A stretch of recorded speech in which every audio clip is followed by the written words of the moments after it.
This is the first of a series of videos I'm making about how to start a fruit orchard, and I'm going to talk about my own fruit orchard. This land that you see here, this allotment plot, I got it about 18 months ago, less than 20 months, less than 2 years, and it was flat, nothing was here. I built a polytunnel and I started to plant trees, then building fences around it just for protection as a fruit cage. Then I put a bird netting over it just to stop the birds from eating the produce that we have, fruits we have here. Then after a while I saw that, okay, this is actually a good enclosure. So besides growing fruit, I can actually let my chickens come in. For that, I have to actually fox-proof it. So I did a little bit gradually here and there. And now it is in the second year of it. You see the fruit orchard in the day of the 6th of the November 2015. It is as it is. I have about 120 fruit trees and fruit bushes here. And lots of, I've not counted the numbers of the blackberries and raspberries that I have, just normal things that those are things that I had it before this. So how to start a fruit orchard? First of all, you have to be interested in fruits. If you're not interested in fruits, you may just end up doing things that you don't like. Actually, you're not going to eat them.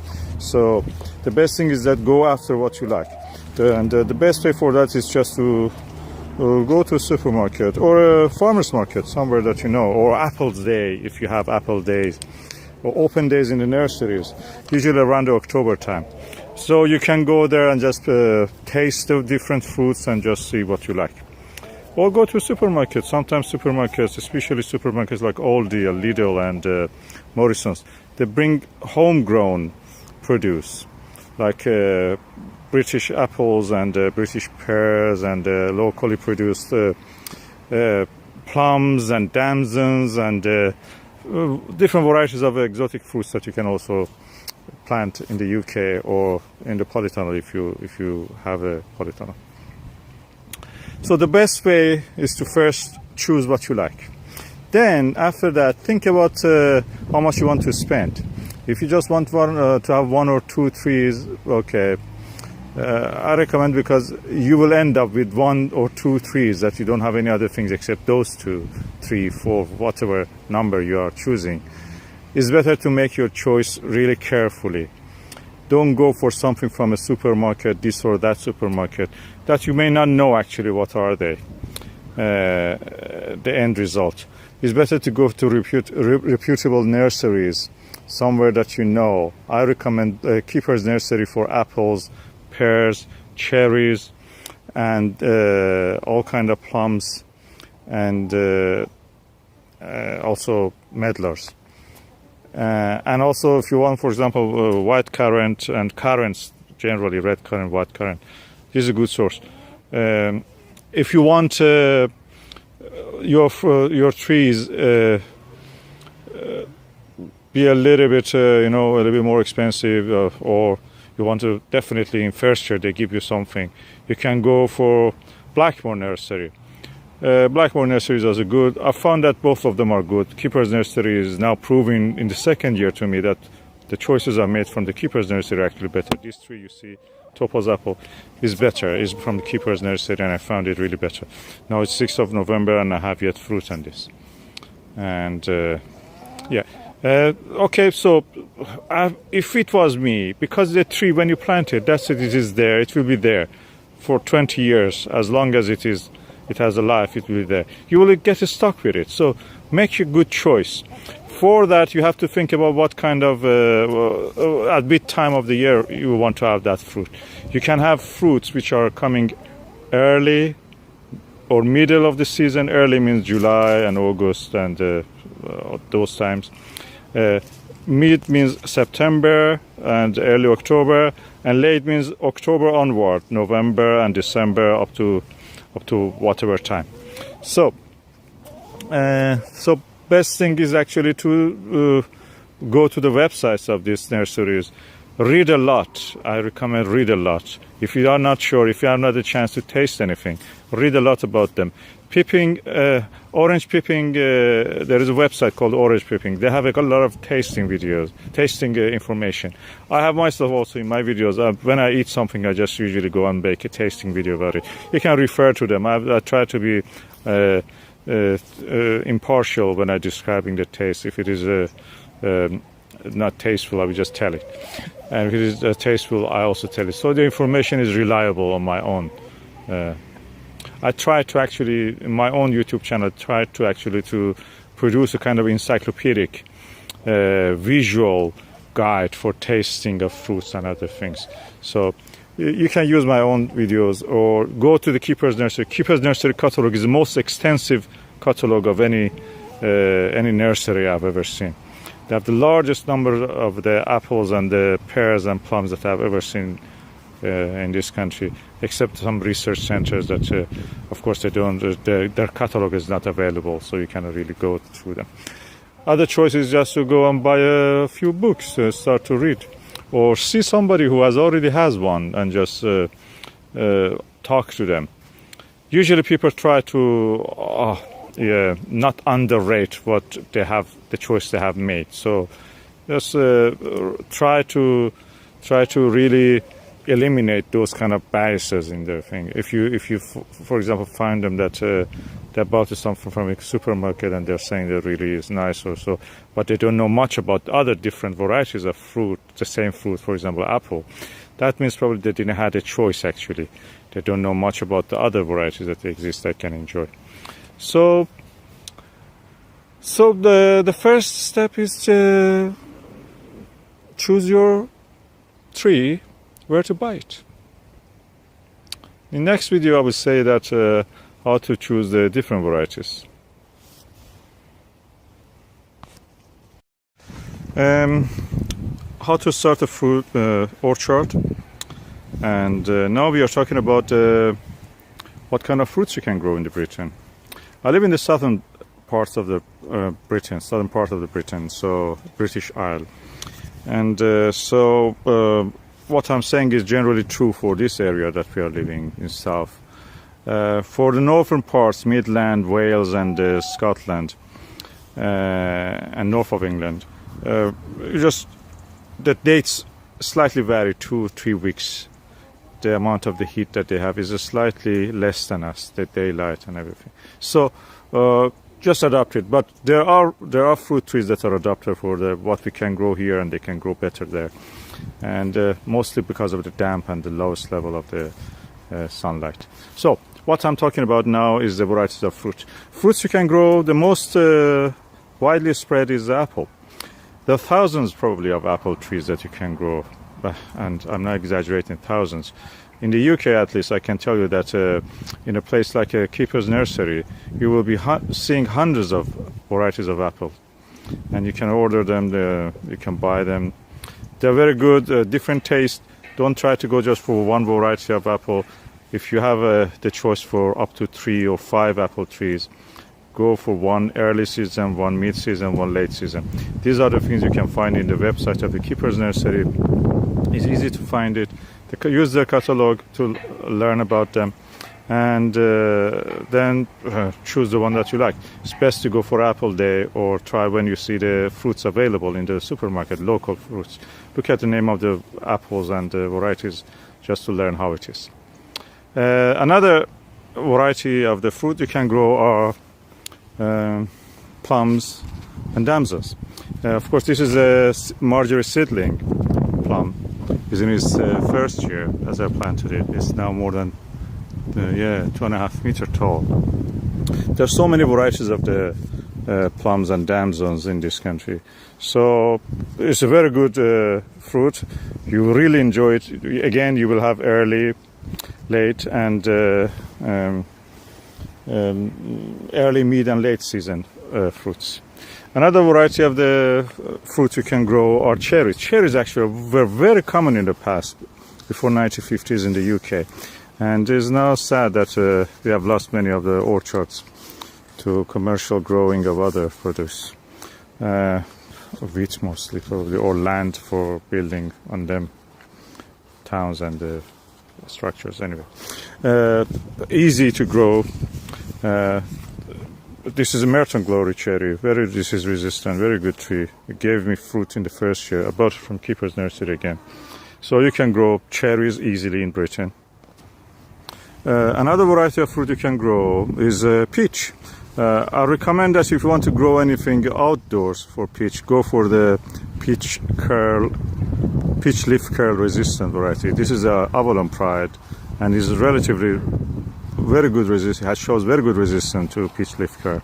I had it. It's in the first year. It gave me about 5 or 6 fruits, large, juicy fruits. The leaves, a few of them suffered from it, but just remove them, and then the tree is all right. And it had put a good growth. I was really hopeless that it may not grow well, but it did well. And yeah. Another variety of the tree you can grow, fruit tree, another fruit variety is the pears. Of course, this was a Concord pear. You can go for many different kind of pears. Santa is a good late pear. I saw it in the Keeper's Nursery open day in the, I think, 4th of October this year. It was 2015. It was, and what you can choose as much as you like. Concord is, I found it is very trouble free. Gives you fruit abundant fruit.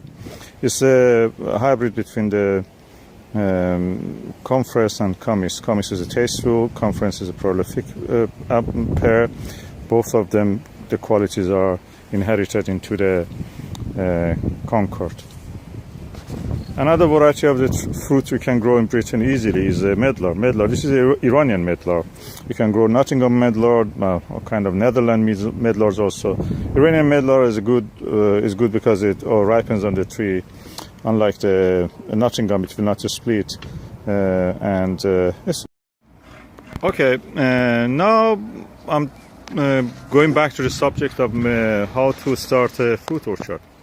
And I told that what kind of varieties of fruit you can grow. Of course, soft fruits you can consider all the time. This is a tayberry. Tayberry is actually not the tastiest of the berries, but it's nice to have it as an addition to the palate. Blackberries are very good. You can have a good crop of them. Cherries, sour cherries. You can have fig, which I have on that other part. I will go and show it to you now. Okay, another kind of fruit that you can grow in Britain and will give you a good crop is figs.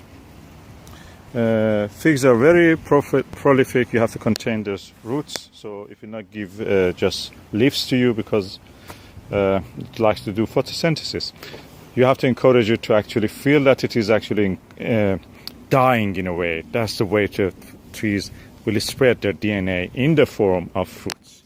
That is what we want, fruits. So by adding potassium, or potassium deficiency actually causes this fruit giving, dying, near death experience for the tree. The same will happen when you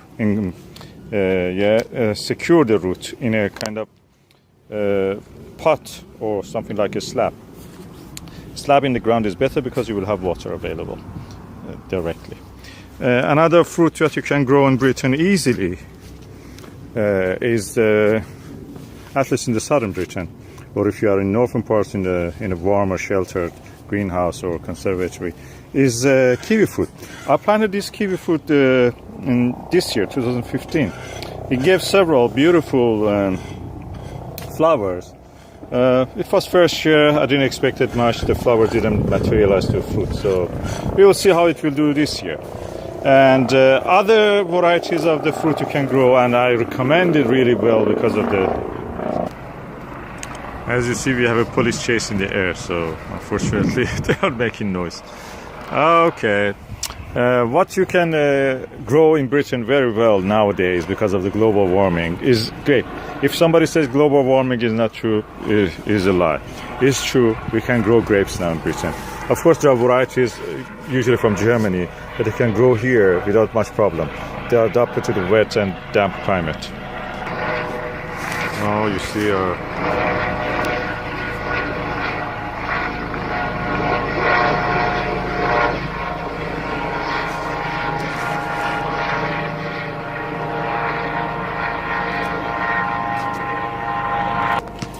So I highly recommend growing grapes. They are very productive. They give you good variety. I will mention the names of the variety in due course, so don't worry about that. Another kind of fruit you may grow, as I mentioned, are quinces. Quinces, there are many varieties of quinces available. About 10 of them I know. This is an Iranian quince called Isfahan.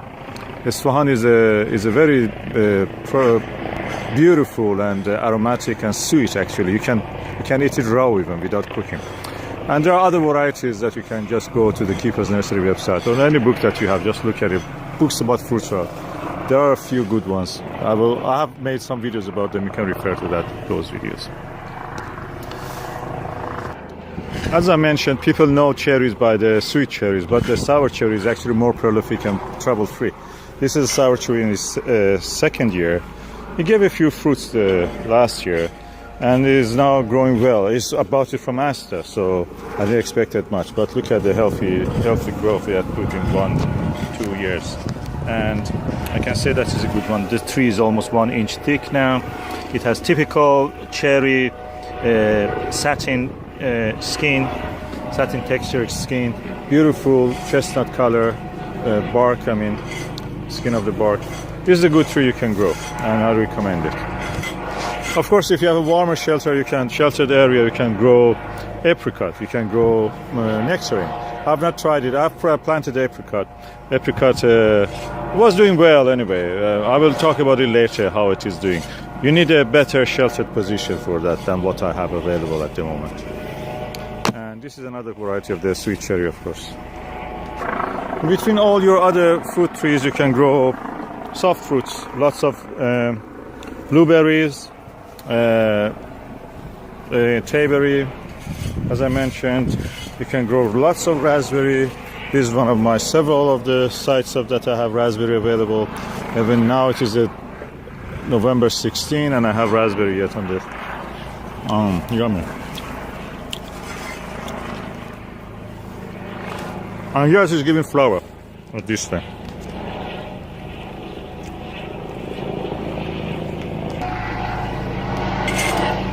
This is another of the blackberries, 16 November 2015 is yet in flower. Very prolific. I like this. I will try to grow more of this variety next year. Look at the flowers it has. And it is now November 16. It's Monday.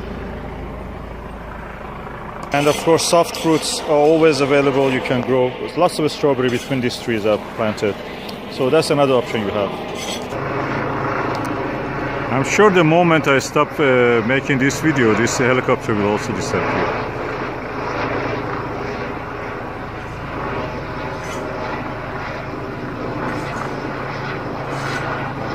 Funny.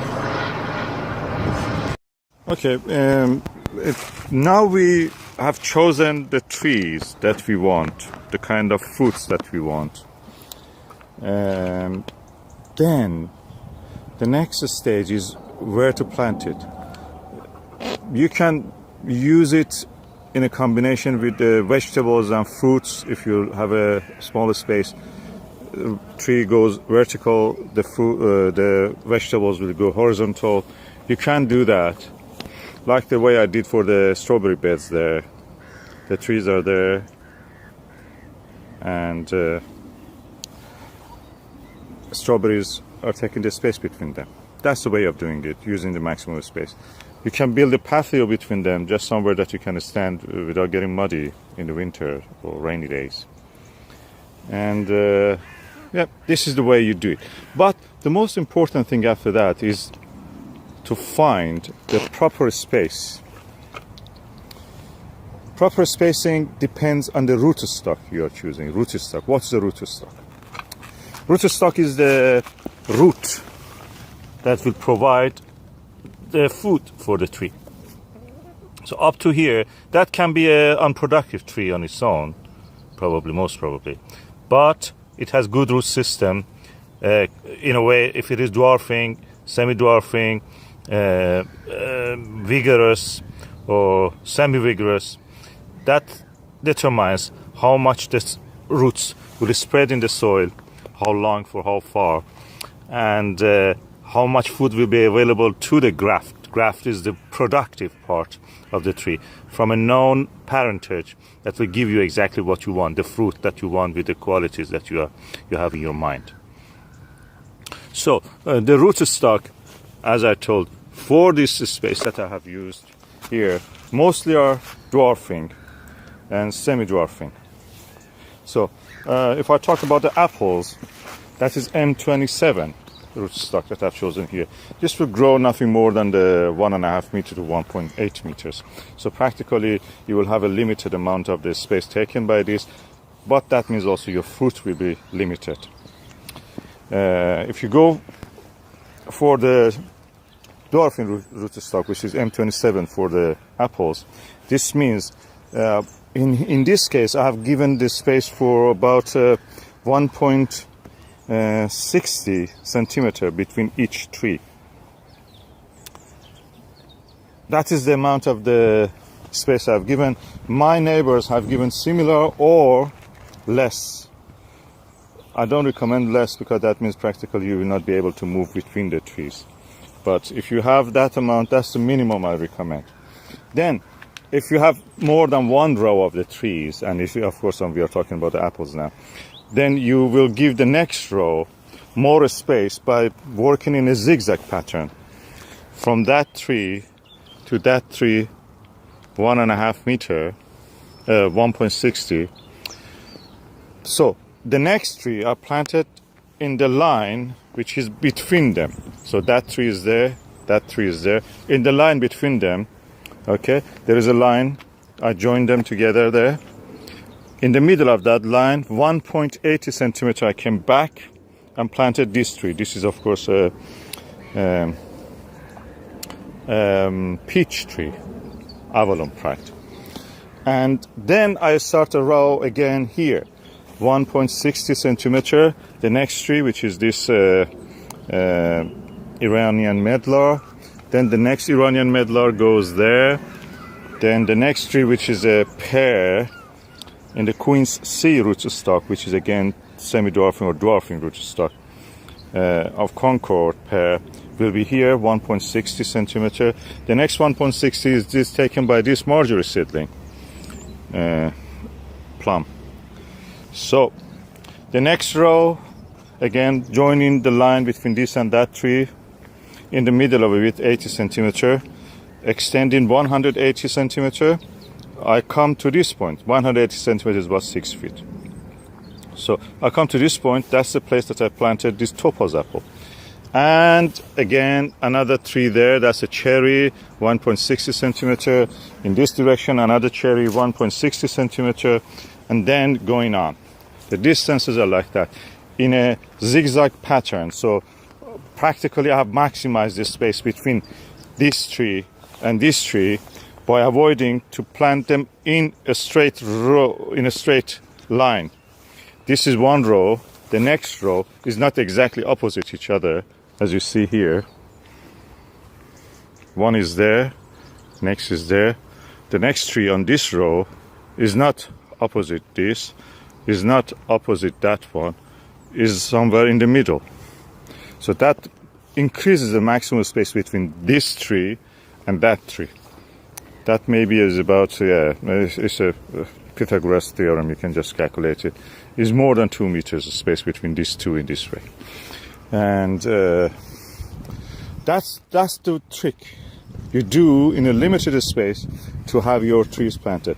Of course, next time I will talk about the rootstock, because this was for M27 and dwarfing rootstocks or semi-dwarfing rootstocks. I did have just this space. If you have more space, or if you wanted bigger tree, that means you will go for a different rootstock. We will talk about that later in the next episode. Beautiful day, sun is rising, slightly hiding behind the clouds, but hopefully they will vanish.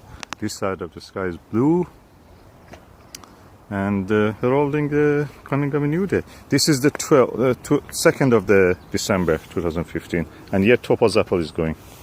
I'll make a separate video about that. There are a few terms that you have to know when you are trying to buy trees. Most of us buy our own trees. Some of us will buy rootstock and graft on it. But this is about those people who actually buy the tree. So when you buy the tree, there are a few terms. One of the terms that you will encounter when you're ordering your tree is maiden. Maiden means a tree which is 1 year old since it has been grafted. So the rootstock may be 1 year old, then the graft also 1 year old, so that is 2-year-old tree, but we call it maiden. Maiden means the tree has just been grafted 1 year, and it's in the 2nd year is where you plant it. Then after that, there was after maiden, you say 2-year-old tree means the tree has grown bigger and larger to a substantial size, about 1 meter or more, and 3 years old than others, as you know. Another term you may encounter is a tree which is a bare root. Bare root trees are trees that have been pulled out of the soil, and what happens is that they don't have any root ball with soil attached to it. The root ball, or the roots of the tree as they are, have not much soil with them. That is bare root. The root is bare, naked. There is no soil around it. Opposite to bare root is a tree that is in a pot. So you receive it, you can receive it at any time of the year. You can plant it at any time of the year. But bare root usually only can be received in autumn or winter and planted to grow in the spring. So after May or April, there is no point in buying bare root trees, because they will hardly be able to establish themselves. After that, in the spring and summer, you buy trees which are in pots. Okay, when you buy a tree, you might also encounter the term rootstock and graft. So rootstock is actually what is providing the food for the tree. In this case, up to here is rootstock. It may not give any fruit on its own, but it is able to provide the food and water for the plant. And based on the vigor of or energy or the root size of the rootstock, you can actually determine the top part, which is the graft from a noun fruit tree you planted. You graft it on that, attach it to that, clone it. The clone you attach to the rootstock will grow based on what the root can provide. So the rootstock will determine how big your tree will be. So the dwarfing rootstock we have also bigger semi-dwarfing rootstocks, and then vigorous and semi-vigorous and vigorous rootstock. The difference is that dwarfing and semi-dwarfing rootstocks, you should not let weeds grow around them. Of course, these were not weeds, they were flowers. Now I have to pull them out. But generally with the dwarfing and semi-dwarfing, because the root is very weaker, is not extensive, you could eliminate the competition for the nutrients, for the food and for the water. But with the semi-vigorous and vigorous rootstocks, you actually don't have that problem. You can have grass around them. So they can take care of themselves because they have more extensive root system under the soil to take the food and water from a bigger area. So they can go with some competition around it in the form of other plants.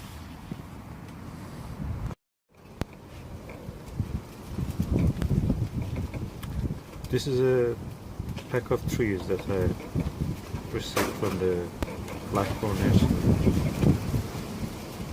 And going now to unpack it.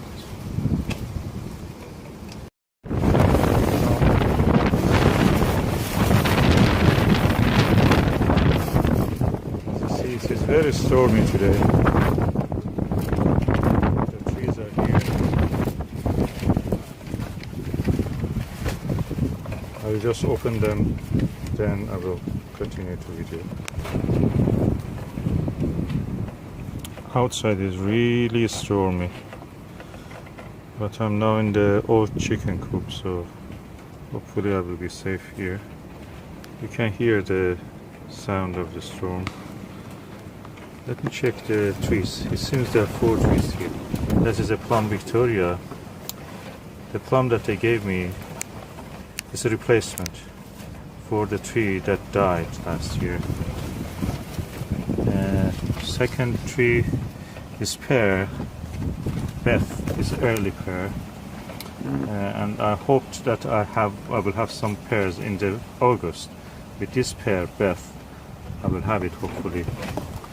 The other tree is a plum Seneca. I bought it because it's a hardy and it is tasty and probably large plum, if I remember correctly.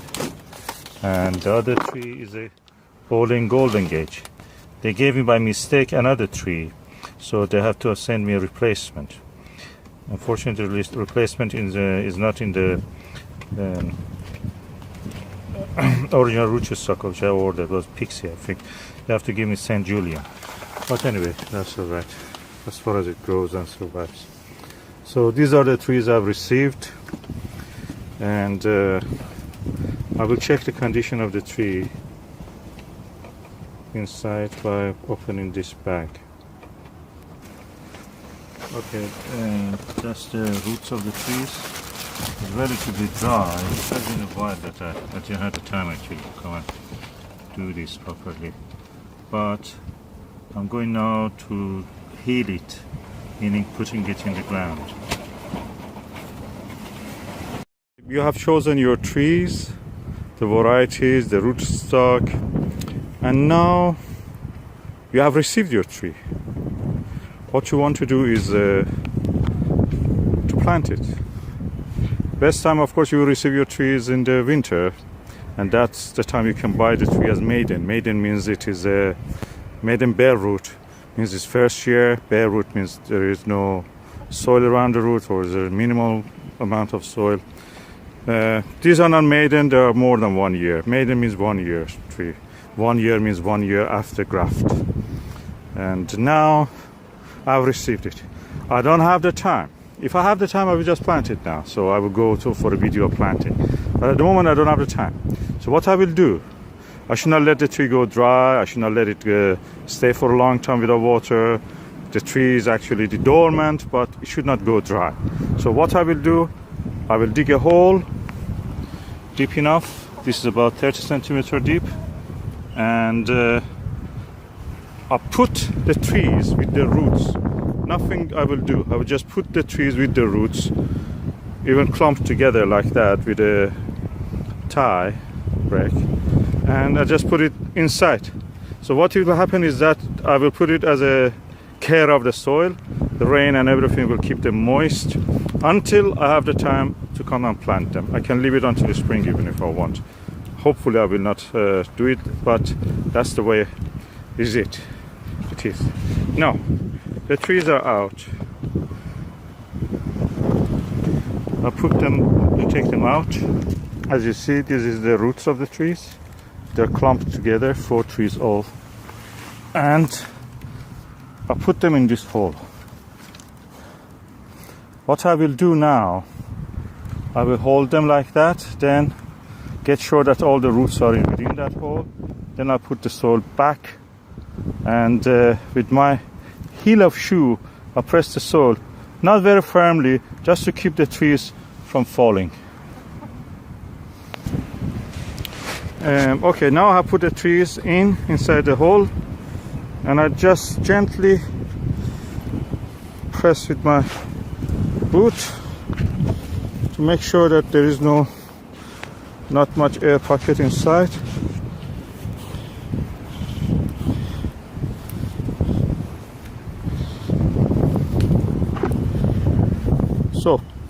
They usually say do it at an angle for the various reasons. One of them is wind, maybe topple them.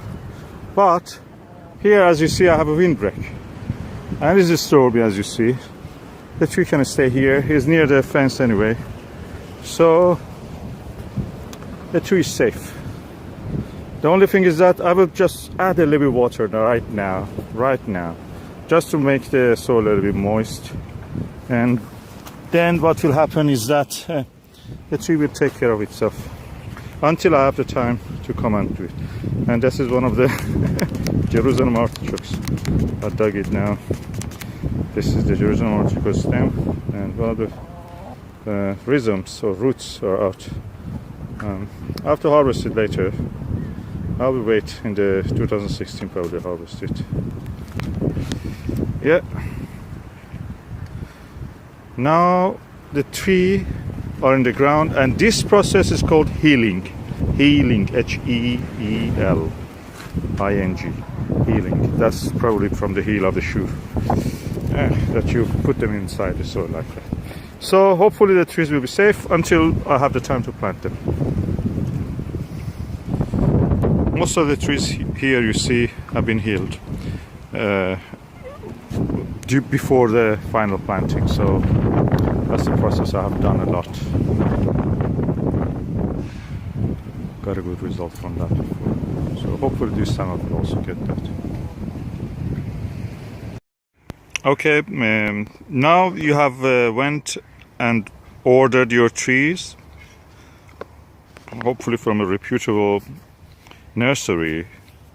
This one is from the keeper's nursery. As they arrive, they're wrapped and packed with the straw around them to keep it moist and warm and free from frost, and wrapped also in another layer of the plastic. So this must be around 7 or 8 trees that I have ordered, and by now is winter, January or something around.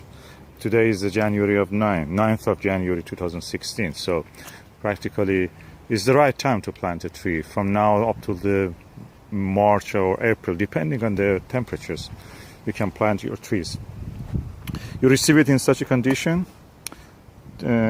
protected from the frost and everything, and you then go to plant it.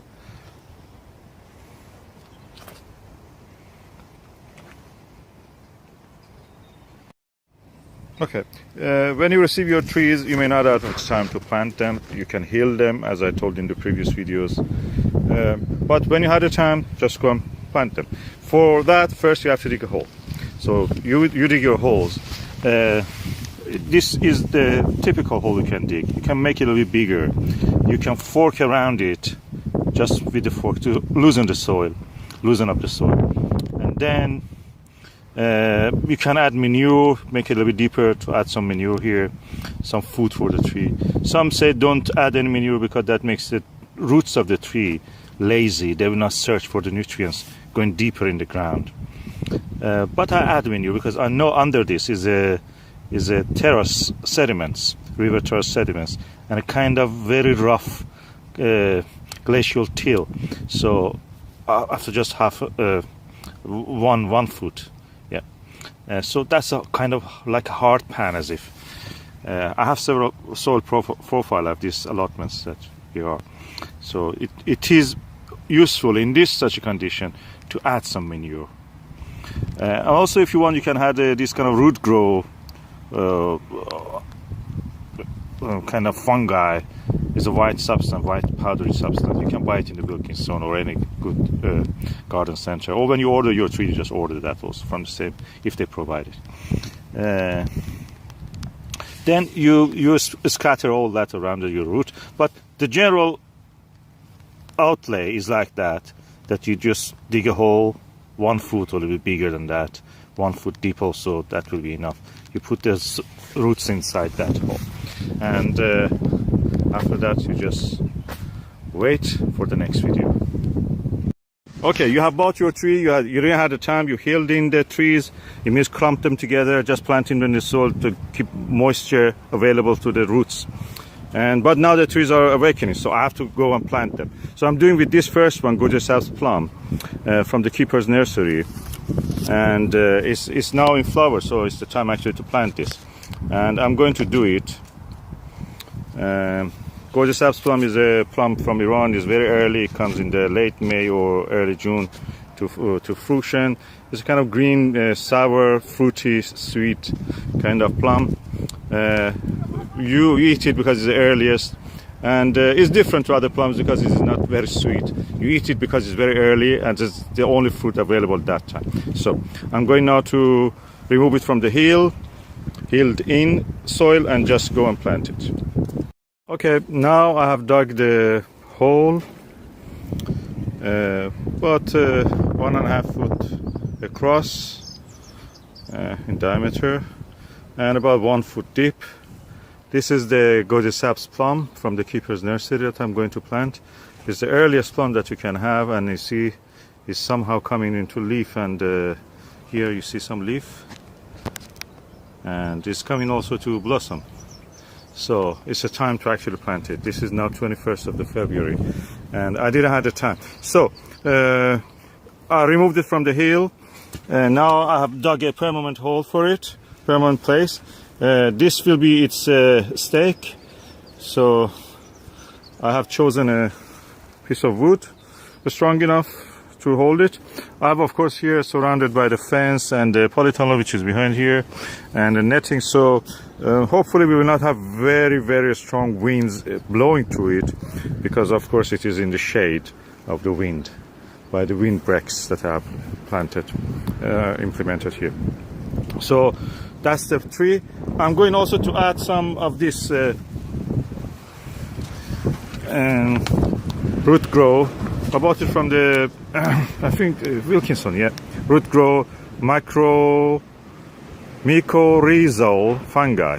Mycorrhizal fungi that helps the roots to grow and extend. I'm not putting any manure this year. This place had manure last year.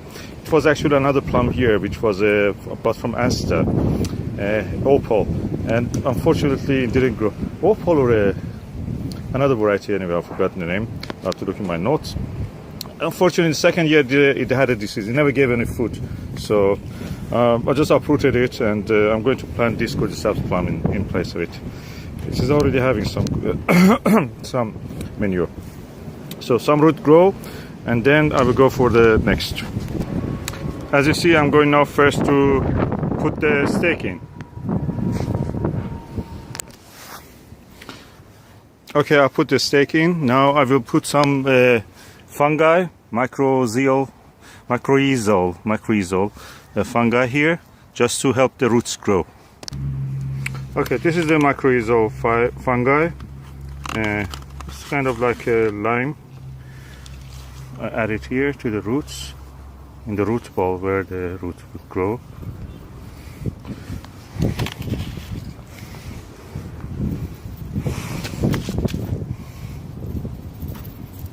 This has a very good root system, this tree. All the trees I bought from the Keeper's Nursery will grow like this.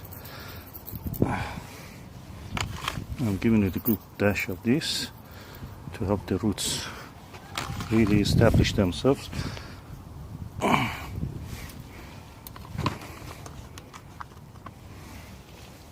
Now I'm going to position my tree, which I think, yeah, here is all right. Like this.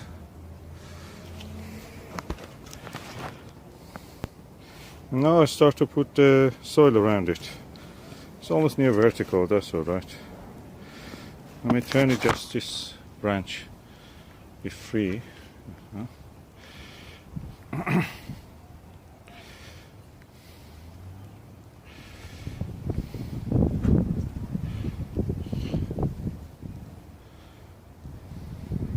Yeah, that's the ideal position.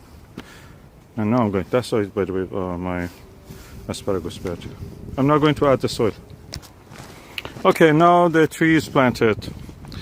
And as you see, cherry, plum, gorgeous saps.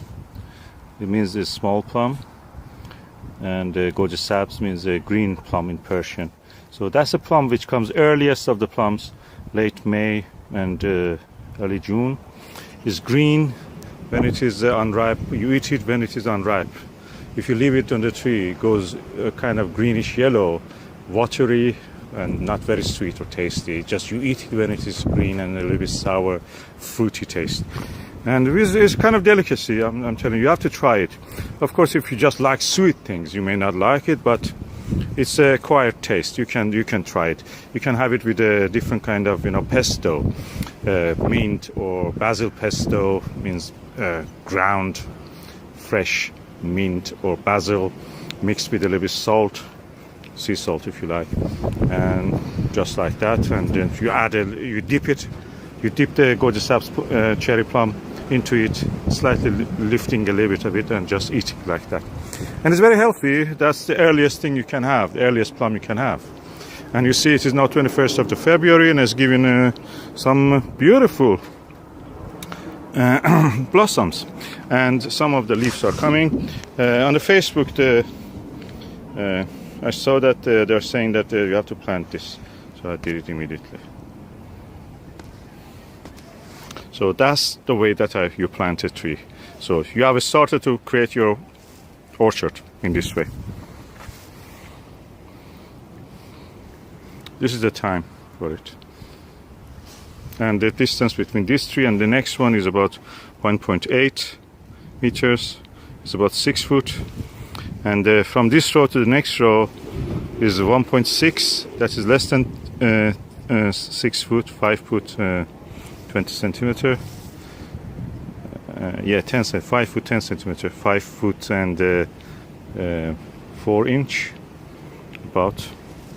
And so they have enough space. Of course, I've planted them in a like a zigzag pattern. So this one is a bit offset, this one is a bit offset, the next one, which is that apple tree, is offset, that Jupiter apple, and then comes to this cherry, which is also again offset. This one was a Stella that had a canker, and I as you see, I remade it with a little bit of that iron tree paste, or whatever you call it. Just use it when you cut something. It is against the fungus. And now this tree, Bismillahirrahmanirrahim. In the name of God, I hope this tree will grow, give us good fruit, we enjoy it, and we contribute something to the society. If anyone wants, we can give. Thank you.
Iranian medlar in bloom.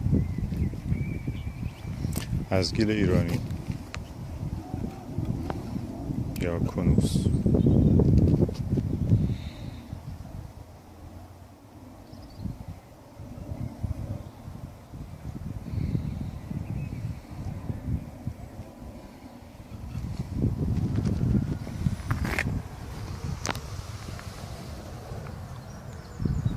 Strawberry grape, a new variety that I'm trying this year.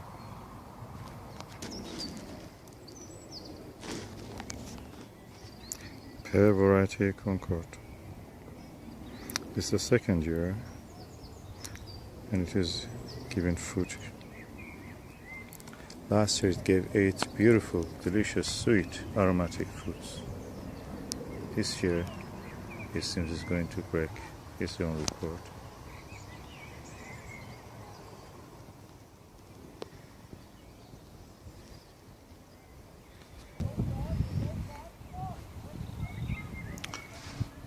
This is the plum variety blue teeth.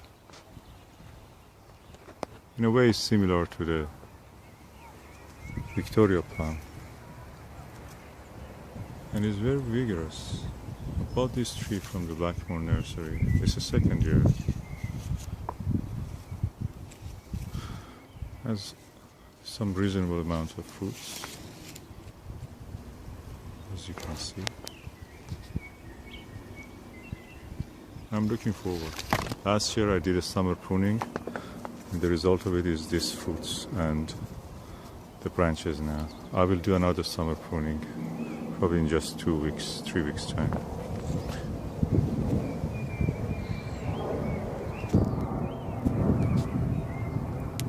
This is Discovery, the apple variety called Discovery. It gives one of the best early fruits, apples, that I can recommend. Last year, this one didn't give me any fruit, but the other one gave 4 fruits. Delicious, beautiful skin, beautiful taste, juicy, and with a tinge of a strawberry taste. Chemistry of the plants are similar, so no surprise some of them remind us in fragrance and taste another variety of the plants. This is my favorite yellow red cherry. It's called Mertong Glory. It's named after a horticultural station of the Royal Horticultural Society. Merton was one of the directors, I think. Anyway, the size of the cherries. Today we had a hailstone. This is the ice falling from the sky. And the bird net took most of the pressure from that. We didn't have much damage to the leaf. Even the leaves, I can say, are not damaged at all. That bird net is freaking good. I like what I have done. This size of the cherries is the 19th of the May, and look at the size of the cherry. They're really swollen. They're really grown large. And these are the woods that are new now. Next year, these ones will give me also some fruit. So I'm really happy it's pushing out the cherry. Really delighted with this Merton Glory. I've ordered another one similar to this. You will see how it will look. This is a plum. The name of the variety is Opal. Again, similar to Victoria plum, which is a famous plum in England, in the United Kingdom. And as you can see, it is already swollen. They are growing big. No damage to the leaf because of the hailstone. And I can say that Opal about 2 to 3 weeks ripens earlier than the Victoria. My Victoria at the moment is very small, my Victoria plum. So I'm looking forward to have some of this.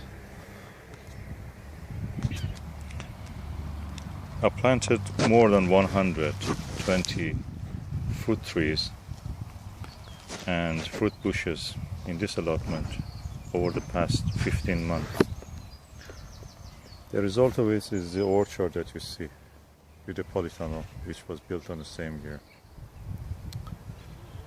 And this is a mini tour of our allotment. This is apple variety called Winter King or Winston. It's very aromatic blossom. One of the most aromatic, besides the Discovery. This is one of the most aromatic.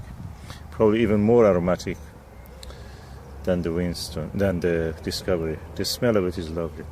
And I'm really happy with this tree now. Look, it has given some leaves. I was worried that they're not growing. Even some growth of the branches here. It's going to do well. I may have even some apples. It's a late apple, so it will be ready in late October, November.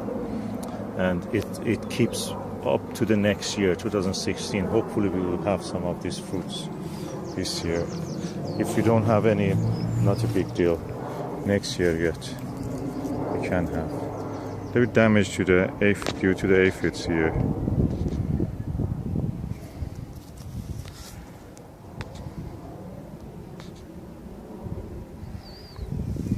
Okay, but just superficial.